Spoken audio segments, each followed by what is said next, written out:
વાત કહેવાય છે કે જ્યાં વાત શ્રદ્ધાની હોય ત્યાં પુરાવાની શી જરૂર, પણ જો વાત અંધશ્રદ્ધાની હોય તો પણ પુરાવાની કોઈ જરૂર નથી પડતી। વાઇબ્રન્ટ ગુજરાત એ દેશના વિકાસ મોડલ તરીકે જાણીતા ગુજરાતમાં એક ગામમાં એવું પાખંડ ચાલે છે જે ચોંકાવનારું છે।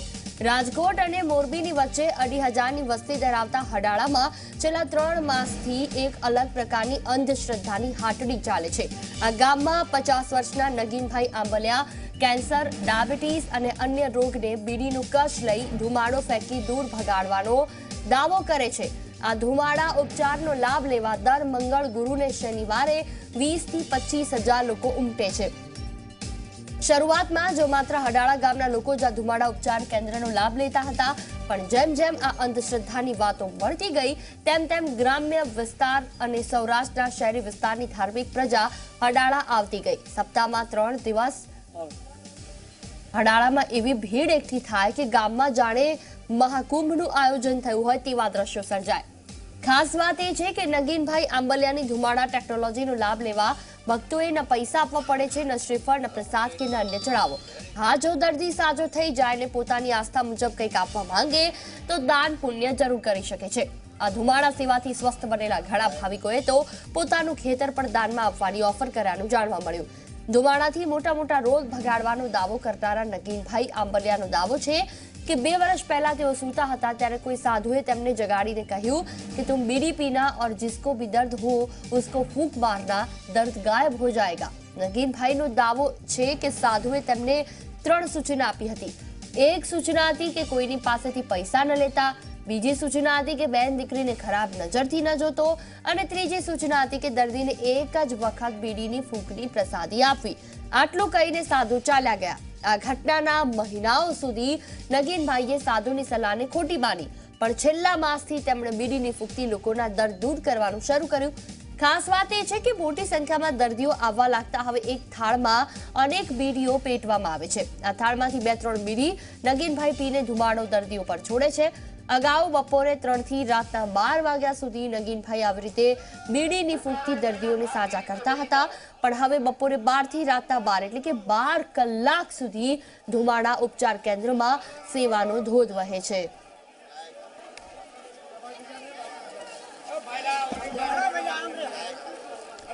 આજ વિશે વધુ વાતચીત કરવા માટે સત્યમ હંસોરા રાજકોટથી જોડાશે અમારી સાથે। સત્યમ, આ સૌથી મોટી વાત એ કહેવાય તમામ બાબતમાં કે અંધશ્રદ્ધા એટલી હદ સુધી પહોંચે છે કે માઉથ ટુ માઉથ પબ્લિસિટીથી પણ આ તમામ બાબતે લોકો ત્યાં એકઠા થાય છે અને અહીંયા સારવાર કરાવવા માટે જાય છે। ત્યાંના કોઈ લોકો પાસે આપે કોઈ વાતચીત કરી, તેમનો શું અનુભવ રહ્યો અત્યાર સુધીનો?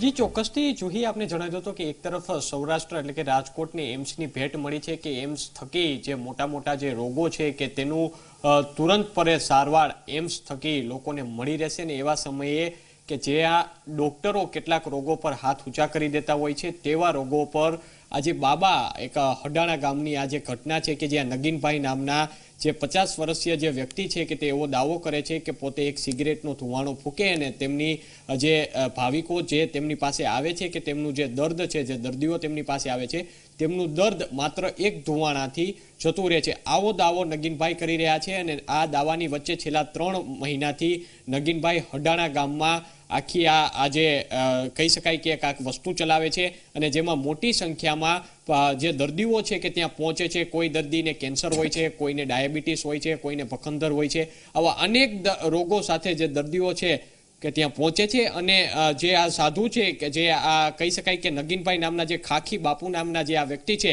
કે તે માત્ર એક ધુમાડાથી આ તમામ જે દર્દી છે કે તેમનો દુઃખ દર્દ મટાવવાનો દાવો કરી રહ્યા છે અને મોટી સંખ્યામાં લોકો પણ ત્યાં પહોંચે છે।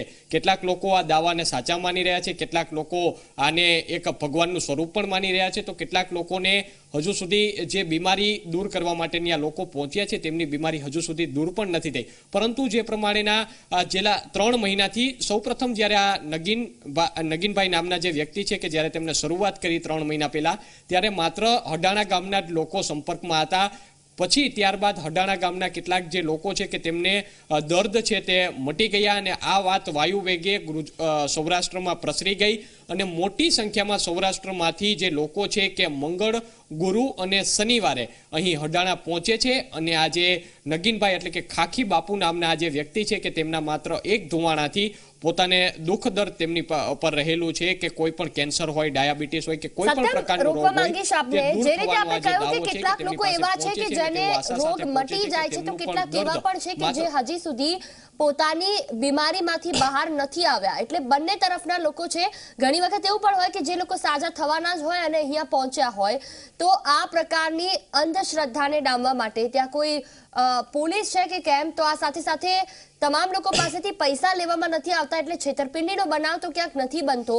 પરંતુ આ ઘટનાથી જે ખરેખર ભણેલા ગણેલા ત્યાં લોકો છે, જે ડોક્ટર્સ છે, તે શું કહી રહ્યા છે?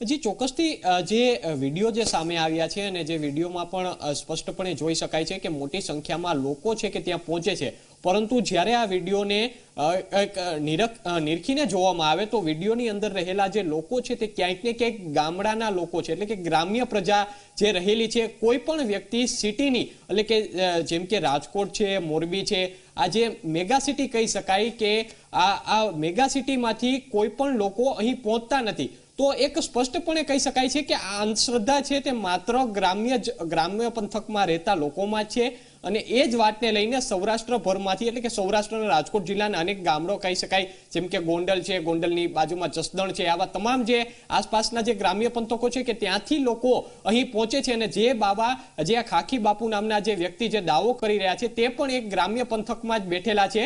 અને હડાણા નામનું આ જે ગ્રામ્ય પંથક છે કે જ્યાં ખૂબ જ નાની વસ્તી ધરાવતા આ ગ્રામ્ય પંથક આવેલું છે કે ત્યાં આ જે ખાખી બાપુ નામના જે વ્યક્તિ છે કે છેલ્લા 3 મહિનાથી આ ચલાવે છે અને મોટી સંખ્યામાં અહીં લોકો પહોંચે છે. જી બિલકુલ, સત્યમ જોડાયેલા રહેજો અમારી સાથે. રેશનાલિસ્ટ કિરીટ શાહ અમારી સાથે જોડાયા છે.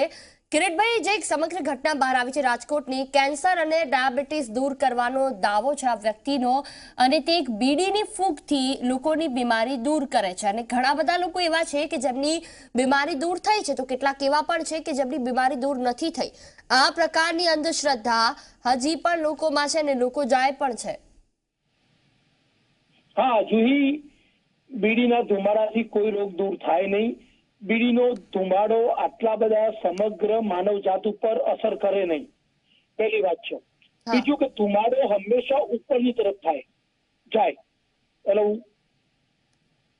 જી, હેલો, હા કિરીટભાઈ, અવાજ આવે છે ને? જુહી, મારો અવાજ આવે છે? હા, આવે છે, બોલો. હા, એટલે બીડીનો ધુમાડો છે ઉપરની તરફ જાય, નીચેની તરફ જાય નહીં. એટલે વ્યક્તિઓના સમૂહનો પણ આ ધુમાડો પહોંચી શકે નહીં. એટલે આ નરી અંધશ્રદ્ધા છે. ડાયાબિટીસ કે કેન્સર એ બાજુનું જો બટાળવું હોય તો અમદાવાદની કેન્સર હોસ્પિટલમાં આવીને બેસી જાય અને ડાયાબિટીસના જેટલા બી દર્દીઓ છે એમનું બોલાવીને કેમ્પ કરીને એમનું ધુમાડો આપે. પણ કિરીટભાઈ, સૌથી મોટો સવાલ એ છે કે લોકો આ બાબત પર ખૂબ શ્રદ્ધા રાખે છે. આ આપણા માટે અંધશ્રદ્ધા છે, પણ લોકોને એટલી શ્રદ્ધા છે કે આખો મહાકુંભ ભરાય છે રાજકોટમાં. ચોક્કસ છે કે લોકોને તો કોઈ પણ જાતની અંધશ્રદ્ધા કે શ્રદ્ધા એ જોયા વગર લોકોના ટોળે આવતા હોય છે. આવી ઘટના ખેરાલુના બાપુની પણ એક 1972-73 બનેલી. બાપુ મંત્રેલું પાણી આપતા હતા, એના માટે ટ્રેનો બસો ભરીને 1 લાખ લોકોની લાઈન લાગતી હતી. બાપુ ફૂંક મારતા હતા અને બધો ફ્રોડ થયો. બિલકુલ. તો આ અંધશ્રદ્ધાને લઈને અંતમાં આપ શું કહેવા માંગશો કે લોકો આ બાબત પ્રત્યે કેટલા જાગૃત થાય? કારણ કે જો આવા જ બાબાઓ સેવાઓ કરતા રહેશે કે ઉપચાર કરતા રહેશે તો ભણેલા ગણેલા ડોક્ટર્સનું શું? ચોક્કસ, એ આ કોઈ ઉપચાર કે સેવા છે નહીં, અને નરવી અંધશ્રદ્ધા છે. ભૂતકાળમાં પણ આવી ઘણી બધી ઘટનાઓ બની છે અને જે બધી જ ઘટનાઓ પાછળથી ખોટી, જુઠ્ઠી અને ફ્રોડ સાબિત થઈ છે. અને એ ફ્રોડ સાબિત થયેલી ઘટનાઓ પછી જે આ ઘટનાઓનો ઉદ્ભવ કરતા હતા એ બધા માણસોનું જેલ ભેગા કરવામાં આવેલા. આવી કોઈ પણ ઘટનાઓથી કે ચમત્કારથી અંજાઈ જવાની જરૂર નથી. વાસ્તવમાં દવાથી જ રોગો દૂર થાય. બિલકુલ, ખૂબ ખૂબ આભાર કિરીટભાઈ. તો કેન્સર અને ડાયાબિટીસ દૂર કરવાનો નગીનભાઈનો આ દાવો, અને હડાળા ગામમાં લગભગ મંગળ, ગુરુ અને શનિ આ 3 દિવસ ત્યાં એટલા બધા લોકો ઉપચાર કરાવવા માટે આવે છે અને તેમનો દાવો છે કે તેમના ઉપચારમાં પણ ફેર પડે છે। આ બાબા માત્ર એક વખત બીડી ફૂંકી તેમના પર ફૂંક મારે તો તેમનો રોગ છે તે મટી જાય છે।